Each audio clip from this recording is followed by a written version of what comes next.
Good morning, friends. Welcome back. I'm Laura, and today we're going to make a project that's planned out. This is my afternoon video.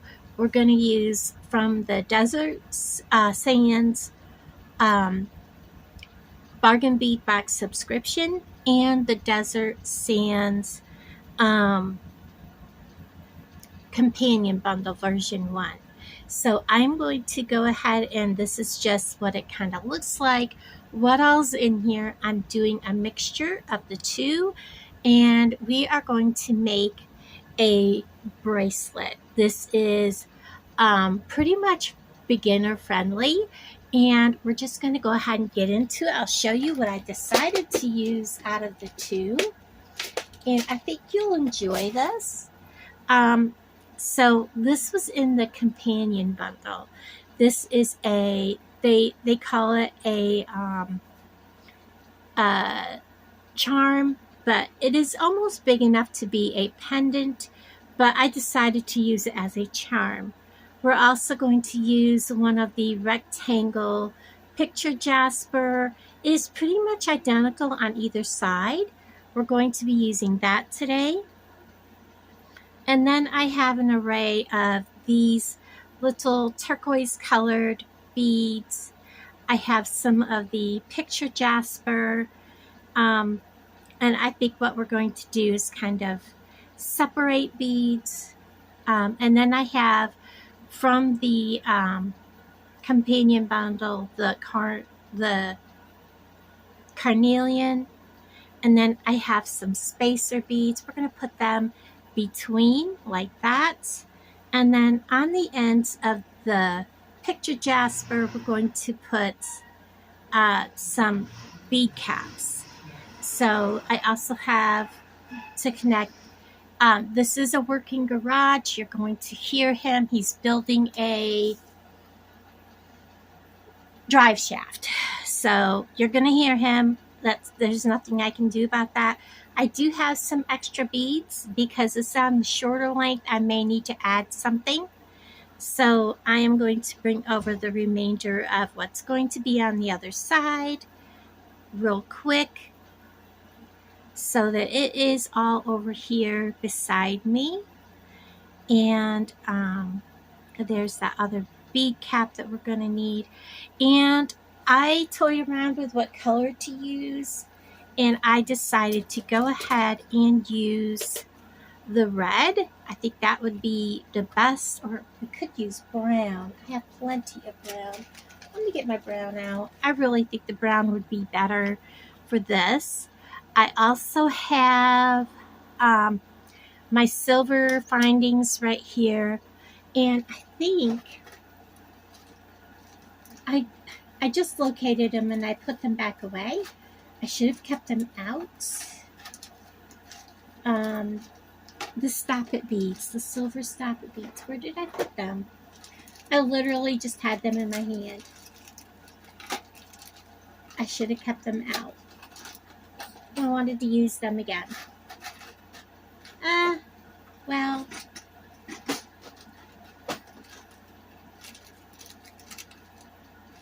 I guess it wasn't meant to be on this bracelet, but that's okay. We'll move on because I don't see them right offhand. I do have some crimp beads. We'll go ahead and just use the clamshells. I just thought of the stop it beads and I was like, oh, we could use those, but we'll do that. You've seen them in the video this morning. So I'm just going to go with my heart on this, and I'm going to cut plenty off because I would rather have too much and not enough to work with. All of my scraps get used on projects when I'm not on film, and I do quite a bit that nobody sees. So I am going to clamp one end because I may have to add more. This will be put on probably, one side or the other. And this is just an easy stringing project. Making sure we're filming in the right direction. We're going to put the bead cap on so it's facing the picture Jasper bead. We're putting this flower rondelle spacer. It just doesn't want to pick up. On between that picture Jasper and this carnelian. Like that. I wanted to bring in more silver throughout this. Use one of those turquoise colored beads, and then again one of these. Picture Jasper, bead cap,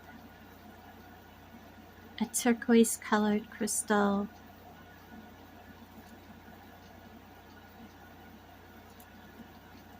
that big picture Jasper rectangle is just adorbs. So I will measure this at this point. It will give me kind of an idea of where we're at. So we're going to go from the center of that bead. And yeah, I'm definitely going to need to add quite a few more beads. Probably the red and green onto the end because we're only at 2.5 inches. I need to be at 3 because that will give me 6 inches and then extra room for my clasping. So we're going to continue with what we were doing. The bead cap facing the picture Jasper bead. We want a spacer bead. And we're going to add this carnelian.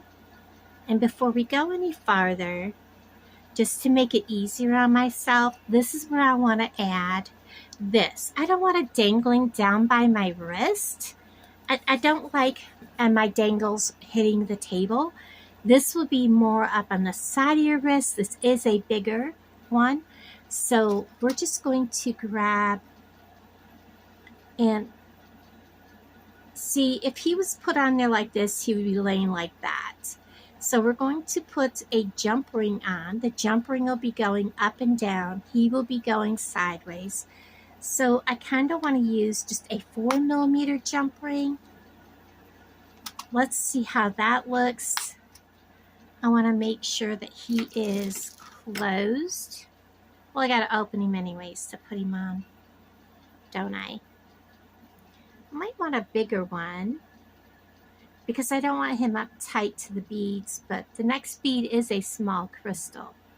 So maybe he'll work right. We'll see. Let's open him, put him on, close him up, and make sure he's closed well because... And there is another thing that I can do if this doesn't look right, is I can get a bail.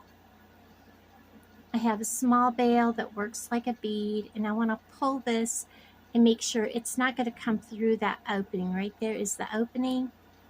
It's not coming through. Drop him on. Put my next crystal on. And I'm going to pick this up. I want to see how he hangs. Is he swinging okay? He is. So we don't need to use a bail or anything. That is really, really good. I like that. So we'll get him kind of down out of our way. And as we go and bead this and we go to put our closure on, we want to make sure he's not causing an issue. So make sure he's out of your way when you go to close this up. And we just continue to put on our beads, making sure that the spacer beads are where they're supposed to be and the bead caps are facing the correct way. Now again, we're going to put on one of these matte red beads and then another green. And I'm going to clip this end. And then we're going to put a matte red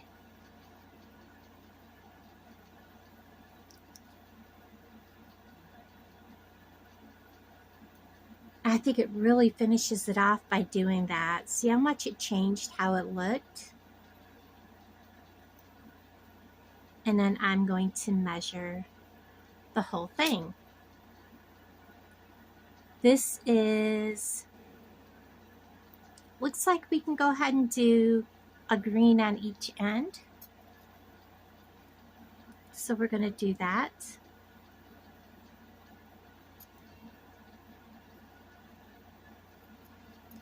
Oops, pinched my own finger.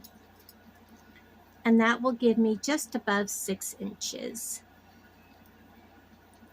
Now we're going to go ahead and close this off. I am going to put a clamshell. And you see where I kinked that? I'm going to cut that off. I don't want my necklace or bracelet to have that kink in it. So we're going to clip that kink off. That's why it's always good to have extra. I am going to get out 2 of my silver tone crimp tubes. And on this end, I'm going to put it right there towards the end.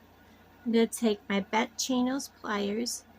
I'm going to grab a hold of that crimp tube, bring it up almost to the very end, and squash. Squish, squish, squish. Flatten that out. I'm going to give it a tug test. It's on there tight. Bring my clamshell down, tug test, and then I can close my clamshell. Close, close, close. I always include, if they need it, the option of having extender chains for bracelets, necklaces, so that the person that buys these can make them a little bigger for their wrist. When I'm done with this, it'll be about a 7-inch bracelet. So we're going to make sure that this has bend room, but does not have space at the same time, if that makes sense. I want it to curl, but not be loosey-goosey. Using the brown wire makes it much nicer because it looks more cohesive having a pretty color inside the beads. So I've dropped my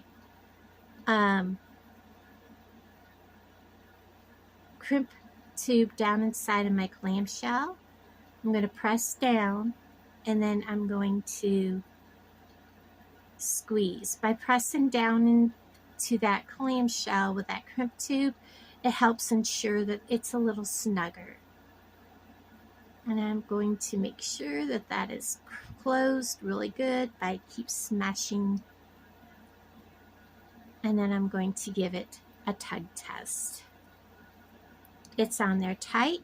As you can see, there was still looseness there.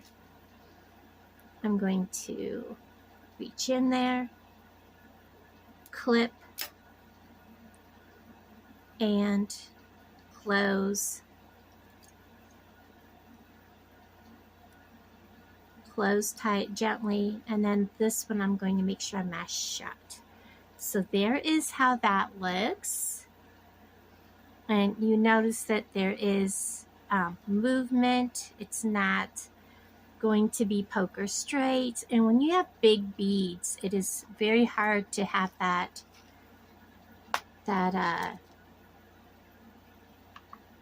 movement and not have a whole lot of gaps. I am going to use a heavy duty 7mm jump ring. On this, we're going to use a 4mm. Oops. open. I absolutely love this bracelet. I'm going to have a very hard time letting it go. And we are going to close and make sure that it is closed all the way. I am going to go just a bit more.